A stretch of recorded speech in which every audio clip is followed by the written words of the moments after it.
Good evening. My name is Peter Tassi, and this is another installment of Legislative Update with Speaker of the House, Representative Robert DeLeo. How you doing, Bob? I'm doing great, Peter. Great to be here. It's been a while. It has a little bit of a while. I know our schedules didn't always match up, but I'm glad I've to been be here, but you're a busy man. Well, I don't know about that. You've been pretty busy too. Well, it happens, unfortunately. We are right now experiencing something that is outstanding, the Patriots. Oh, yes. All right. Yeah. This is their 8th, I believe, Super Bowl appearance, if I'm not mistaken. Yeah. Or I've lost track, let's just say it this way. But can you imagine them going again to the Super Bowl? Yeah, it's funny because I can remember my younger days when I used to see the old Boston Patriots play either at Fenway Park or before that Harvard BU Stadium. or Harvard. And, Yeah. and they've been really successful. And one of the things, I don't know if you caught, it was interesting. After the governor's speech the other night, they interviewed me about the speech and whatnot, and the quote that they used, there was a question of whether I felt Governor Baker was unbeatable. And I says, no one's unbeatable except for maybe Tom Brady and the Patriots. that was it. And of all the things I said, that was the thing that they used. So everybody's mind right now, I have to tell you, I think is on the Patriots. Mm-hmm. No matter what you watch, I mean, I sort of get tired of it after a while. I just want them to play the game and talk about football, but now they talk about this and talk what this one had to eat and whatnot. So, but it's good that we live in, where we live, that we have the opportunity. A lot of other places would like to be hearing about the Super Bowl right about now. We're recording this, unfortunately, a week before the Super Bowl. So we have no idea when this is shown who is going to be the winner. Well, I know the Patriots are going to be the winner. I'm afraid to say that because you never know. Except for the Patriots, I'm not very good at my prediction. Bob, you mentioned the governor, and he had the State of the State address this past week. Right. What was your opinion of it? I know it's about his budget for the upcoming year and Yeah. maybe his accomplishments. Yeah, one of the things as I had stated, was the fact that, delivery was good, content was good. But let's look at it. I mean, this is really a rallying cry for re-election in a sense, or what a governor has done. And so that's what you expect to talk about all of the positives. And one of the things I mentioned, he had a lot of positives to talk about. But one of the things I mentioned that, all those positives would not have been possible without working together with the House and the Senate to get some of those things done. But the other thing that I mentioned was the fact that we have to see in terms of the budget. Mm-hmm. And although he's filed the budget last Wednesday or Thursday, whenever it was, I had my very first meeting today to talk about some elements of it, but it really haven't had a chance to really delve into the particulars. I think that tells you more in terms of what the governor's expectations are in the year ahead. So, speech is good, delivered well, but let's see exactly what's in the budget and if, a lot of the words match, what's in the budget. Well, the House has their own budget they create. Yeah. And the Senate also. And then I know you focus together to come to a mutual agreement. Yeah. The House and the Senate. And then again, it goes to the governor. Right. And he can line veto, whatever, and so forth. But how far have you proceeded or what are your thoughts on the upcoming budget on the House side? Well, it was funny today at the meeting with the governor and in the Senate. The governor made a comment. He had a football and he threw it, to myself and Jeff Sanchez, the chair of Ways and Means, says it's in York. It's now with you, and that's true. It's really early. They haven't even started their public hearings. I'm not sure when this is going to be shown, but I think it's February 6th that they actually start the public hearings. So we generally, sometime around mid-April,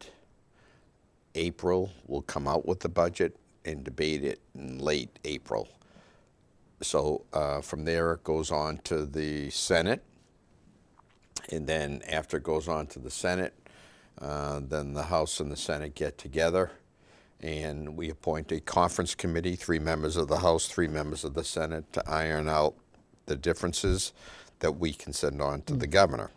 And from there, you know, as you just stated, he has the power to, you know, to veto certain items and send them back to us. And we can either accept those vetoes or override the vetoes, which we've had a pretty good record of doing with any governor, and go from there. So it's a little civics lesson for folks who are watching in terms of how the budget. But I'd have to say, you know, in fairness to what I have seen going on in other states, and what I have seen going on in Washington, our budget process seems to work a whole lot better in terms of getting things done without the need to shut down the Commonwealth of Massachusetts, as has been the case in Washington. So one of the things that I've been proud of is the fact that though we have a Republican governor, Democratic legislature, I think Massachusetts, the people, I should say, in other states have looked to Massachusetts and say, you know, despite the fact that there are various parties involved in control of different branches, that we've been able to get things done. You work together. We work together, and I think that's very important. One of the things I try to bring to the House in any sense is the fact that I don't want any partisan bickering. We can have that during elections, and we can have our disagreements and whatnot, but never to the point of seeing us not complete our duties to the people of the Commonwealth. I think that you put your egos aside and you say what's best for the people and go from there. The Commonwealth is very fortunate. It's been very strong. Jobs, unemployment's been low compared to other years. What do you accredit that to? I'd like to think it's the good, the House of Representatives, but I think part of the success has been what I just talked about in terms of making investments where we felt they were good for the Massachusetts economy, the type of economy we have, that's attracting corporations to come to Massachusetts. They like what they see with our educated workforce. What I'd like to see also, not only our educated workforce is a diversity, shall we say, not only that, but manufacturing, I think we're growing in as well. But having said that, I have to be very honest and frank with you. We, you know, at some points, you're right, we do have a low unemployment rate, and we do have very good signs. But if one were to look at our economy, you know, our tax revenue hasn't come in as plentiful as we would have liked to have seen it come in. So we still have to be very cautious. I think we have to be, you know, somewhat conservative to make sure that, you know, we don't overspend. I think that's been one of the hallmarks that we have had, one of the trademarks that has set us aside from other states, to make sure that if there are downturns, that we here in Massachusetts are prepared for those. So I think we've been smart to make the investments we made, yet to be cautious in terms of spending. And I think that combined has kept us in good stead relative to our bond rating and with our general economic outlook. Now, there's a couple of, I'm not going to say laws, but interesting things that are happening that people would, or I should say that not so much people, but it's been stated that a law should be enforced for certain things. One, for example, is the parole system. Right now you have people in jail, in prison, that are, shall we say, terminal, or have a situation where there's no ability for them to get paroled. I know there's talk of a possible discussion, and further down the line, maybe a law stating that these people can be released or paroled because of what terminal illness they may have. Sure. There's been a couple of things. First of all, we're taking a look at our criminal justice system on the whole. First of all, let's talk about for drug use.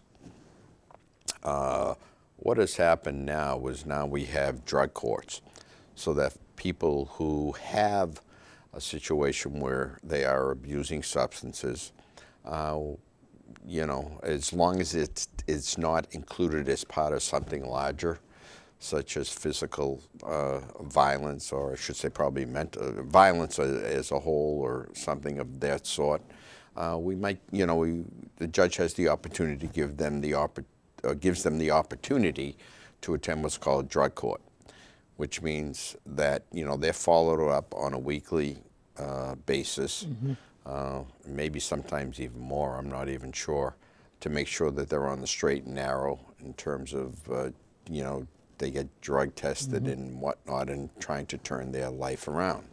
If they're not, then the drug judge has the opportunity to say, okay, you know, you left me no option but to find you guilty and to either give a sentence, probation, suspended sentence, whatever it may be. But in addition to that, what you're talking about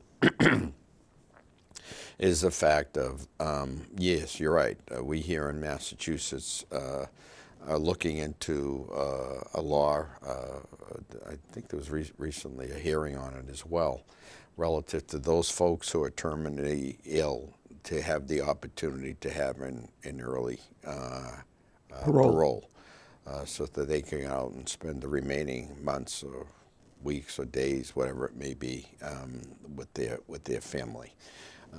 The other thing I think that's important that we look at is one of the biggest problems we have when you talk about our jail system, who's going to jail, which is really upsetting to me, is it may be half the people who are there are what's called recidivism, people who've been in jail before. And what I discovered as I looked, you know, and read, you know, some of the description of who these people are, they're folks who really didn't get much help in our jail system while they were incarcerated. And what I'm saying there is the fact that what I'm hoping that if people are going to be getting out of jail, then we've got to get them ready to get out of jail. To go back into society. Back into society, so they're not, you know, recommitting other crimes. You know, and we have to do a better job, I think, and you know, that's one of the things that we're talking about now, is to see that they're getting educated in whether it's a trade or whatever it may be, some GED, whatever it may be, to help them once they get out. And once they get out, we just can't let them out the door or shake their hand and say, you know, good luck to you. We have to make sure that we follow up with them. You know, where are they going to live? Are they going out to look for jobs? Are we trying to help them get those jobs? So hopefully that rate of recidivism, as I said, I've heard anywhere from 40 to 60%. You know, we've got to be able to stop that. And I'm not saying that those who commit serious crimes shouldn't be in jail. I'm not saying that at all. As a matter of fact, as part of the criminal justice bill, which we just completed in the House, you know, I made it very strong that, you know, if you're selling drugs, such as especially fentanyl, carfentanil, which are killing people, then, you know, you ought to be going to jail. I don't have a whole lot of sympathy for those types of folks. But for those that are going to be getting out of jail for whatever crime they committed, I think we have to make sure that we prepare them for the outside world, so to speak. And I'm not so sure if we've done as good a job as we should be doing with that. Another one that I had heard discussion on was the amount of taxes that gambling sites like DraftKings and others are paying to the Commonwealth. And it's, from what I gather, they're not paying any taxes. Correct, and that's one of the things that we're looking at right now. There was just legislation that was filed. It was sort of a temporary to see matter to see how they would do and whether they were going to exist here in the Commonwealth. But that's one of the things that we have to take up. As you know, or maybe you don't know, I had stated in my budget, my discussion about the budget, that I would not go along with any broad-based taxes here in the Commonwealth. But what I also stated was that when you're talking about new items, such as marijuana, if I may, the DraftKings and affiliated in so-called short-term rentals, Airbnb, or whatever the other sites are called, that those are places where we should be talking about increased taxes. Now, or imposing taxes, period. Right. Let's just segue from that to something else. This past maybe 2 weeks ago, we had a pretty good storm. Yes, we did. And Winthrop Beach has had repair work, construction, whatever. And from what I gather, there was very little, if all, flooding. Yeah, yeah. It was funny. I was talking to our town manager, Terry Delahanty. I had discussions with Fire Chief Flanagan and DPW Chief Steve Keller, all of whom, by the way, do a great job here in town. And in Revere, I spoke to Mayor Arrigo, actually, and it was interesting. We're both talking to both communities. First of all, talking to town manager Chief Delahanty, I said, how are we doing? I always call to make sure, is there anywhere that the state can be further helpful and whatnot? And he says, you're not going to believe this. He says, I'm on Shore Drive. He says, and there's not a bit of water on Shore Drive. I said, you've got to be kidding me. And he says, nope. He says, I'm not. He says, this has been great. As a matter of fact, we had some other conversations and, during the day, and the biggest item that he needed the state to help was the fire truck that got stuck, I think it was on Shirley Street later on in the day. But what's interesting, in Revere, it was the same thing. It wasn't so much the beach, it was other parts. It seemed like in both Revere and Winthrop, it was more like, shall we say, the Bayside of both communities that seemed to get hit with some of the water problems. We in particular took a ride. The Lieutenant Governor came the very next morning, and we took a ride over at Topeka Ave, and we saw, some of the homes that were severely flooded. And some of the neighbors there had stated, as a matter of fact, that this was the worst flooding that they had seen since the storm of 78. 40 years. 40 years, anniversary. That's right. Believe that? That's right. And, that was fascinating to me. So one of the items that I brought up, as a matter of fact, I brought it up to both the Senate and to the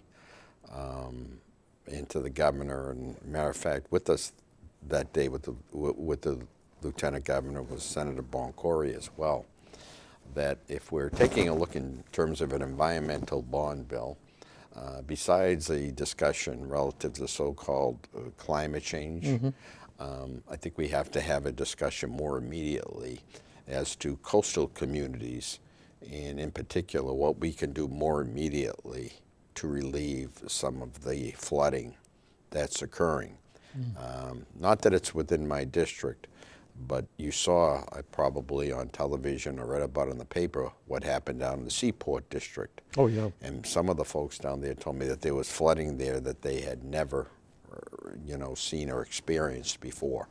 So I think we have to do our homework on that, especially living in a seaside community. But the usual calls, and as someone who grew up here, and I'm sure you know as well, that of the beach, the stories that you hear, there are lobsters that are on Oh, the yeah. road, and not Sure, to mention yeah. the sand, the Shore Winthrop Drive. Parkway. Right, how terrible it is and whatnot. We didn't get any of Yeah. that, but it's something that, again, I think we have to pay a little more attention to, Revere, or maybe a lot more attention to. Revere, I believe, was just awarded a grant, a park, PARC grant. Gibson Right. Park, right, in Revere. So what actually did that entail for the city? I think it's, if I'm correct, something like $250,000, if I'm correct. In that general In area? that general area, park grant. One of the things that I've been proud of in both Winthrop and Revere is the fact of not only do we talk about local aid and education funding and the like, but there are also some grants that have come into both communities, which myself and the Representative Vincent and Senator Boncory have advocated for, that we've been successful. I know this past summer we had a Mass Works grant in Winthrop, and they had one in Revere. But this particular is to the fixing up of and rehabilitation of a park in Revere, which has been a long time coming. And I think that, I've gone to a number of park dedications in both communities, and I'd have to say that, obviously we don't have the green space maybe of some other communities, but whatever green space that we have, I think we have to make the most of it and enjoy it. And any time that you can, whether it's a grant or make an investment in our parks or beaches or places where public like to go to enjoy, well, I can't say the sunlight and the warmth right about now, but in the warmer weather, shall we say, I think is a good investment. And I think, fighting for grants such as that, I think are important part of my job. I have two questions for you. First of all, how many years have you been Speaker of the House? I'm starting my 10th year. That long? Yeah. Okay, now here's the big question. What do you think are your best accomplishments as Speaker? I thought you were going somewhere else. I can go there too if you want me to. No, because I don't. It was brought up to me that believe it or not, I think it maybe even this August, this July, or something like that, that I will be the longest serving speaker in the history of Massachusetts. Congratulations. I guess so. Either that or I'm a little bit crazy, as Well, Vice President could be that Biden too. said when he came here. But again, People often ask me that, and I think there are a number of things that I'm proud of, and I can't say I've actually given it, sat down and gave it much thought. In terms of maybe I'll do a biography someday, I don't know. But I think that the things that I enjoy or feel good about is this may sound corny, but it's true, just helping people. When I have that opportunity, some folks said to me, I remember the Globe had called me and said, what are some of the biggest thrills? It was you met all the presidents, you sat down and had a one-on-one discussion with President Obama about health care. Was that the biggest thrill they liked? I says, no, quite frankly, it was the fact that, I helped some folks who had some disabled children, and they came into my office and thanked me for that. I've also been proud of the fact about what we've been able to do fiscally here in the Commonwealth, which you mentioned earlier. And some folks have stated that because of, and there are a whole lot of people that have to do with this, because of my steady hand relative to the fiscal situation. I've made Massachusetts a more welcoming places for businesses to come into. And I'm also proud of the fact that after a number of years, whether a speaker or as a state representative, I never forgot where I came from. That people know, people have stated to me, they still call my office and you know, I'm there to try to help them, even though my duties now include a whole lot more statewide, in some cases nationwide, requirements of me.